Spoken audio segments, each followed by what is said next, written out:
Welcome. Imagine, if you will, a family seeking respite, finding themselves on the edge of a vast, ancient desert. The air was crisp, carrying the scent of dry earth and distant sage.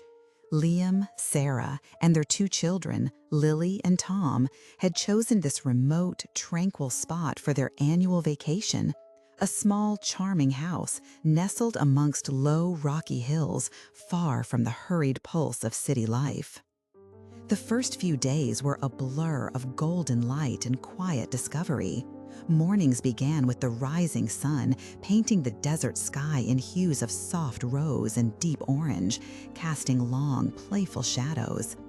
They explored narrow canyons, collected strangely shaped desert stones, and watched the silent flight of hawks against an endless blue canvas. Life felt uncomplicated, stripped back to its purest form, a welcome escape from the demands of school and work and the countless distractions of modern existence. But as the third afternoon began to wane, a subtle shift occurred. The sky, which had been so reliably clear, started to gather a faint, almost imperceptible haze on the horizon. The air grew still, a quiet tension replacing the gentle breeze.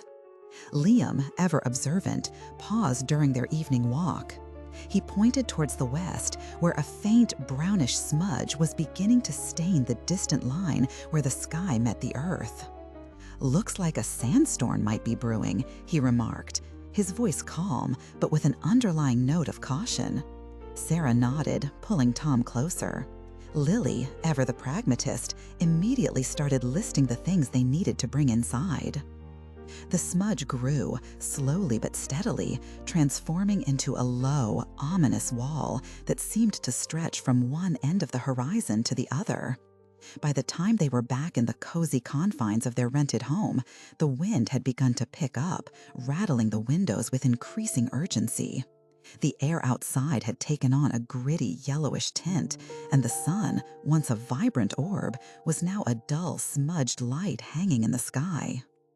They sealed the doors and windows as best they could, drawing the thick curtains, creating a temporary fortress against the coming onslaught. Inside, the light grew dim, casting long, dancing shadows that swayed with the rhythmic creak and groan of the old house. Tom, usually boisterous, was subdued, sitting close to Sarah, while Lily, who typically found adventure in everything, quietly watched the dust seep in through the window frames. And then it arrived, not with a sudden roar, but with a gradual, building intensity.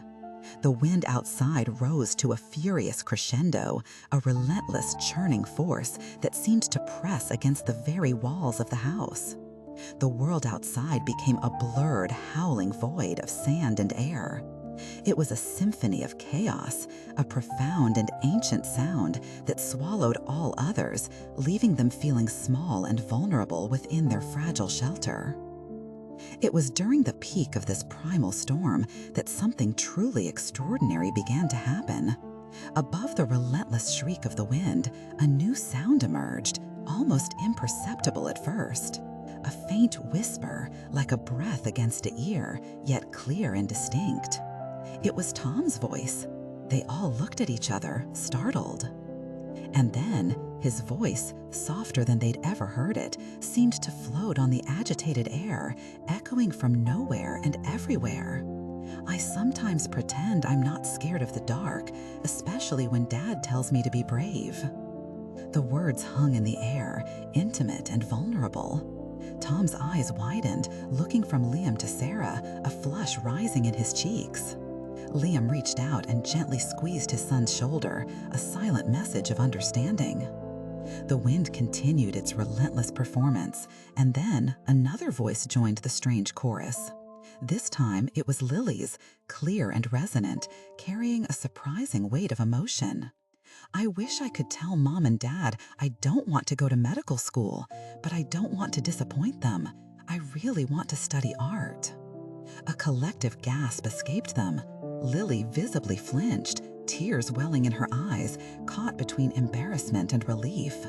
Sarah's hand flew to her mouth, her gaze fixed on her daughter, a mixture of surprise and concern flickering across her face. The silence that followed, broken only by the howling wind, was thick with unspoken thoughts. They were facing truths laid bare by an unseen force in the most unlikely of settings.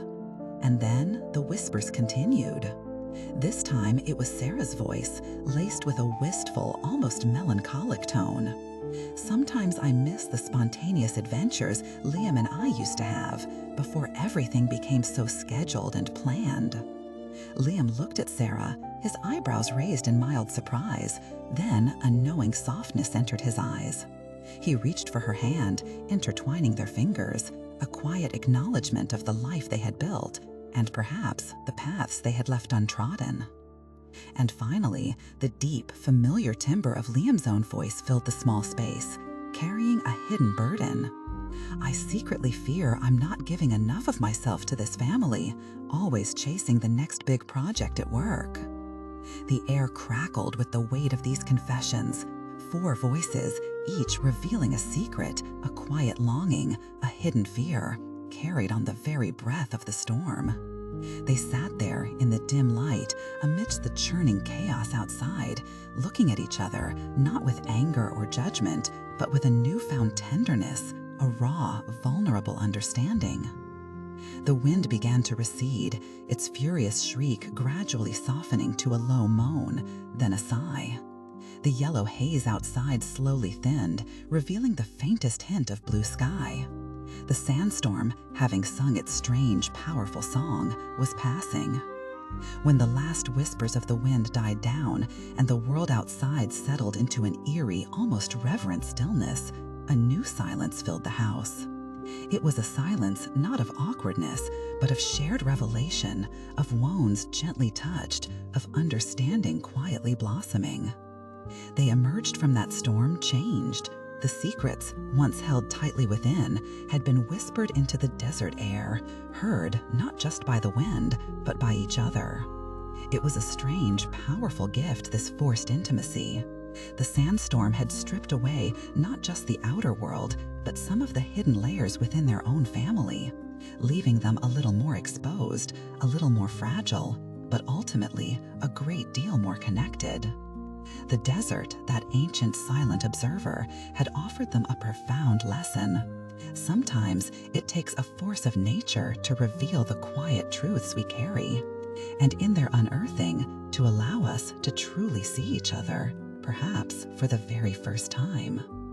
Thank you for joining me on this reflective journey. If this story resonated with you, perhaps you've experienced moments where unexpected circumstances brought hidden truths to light.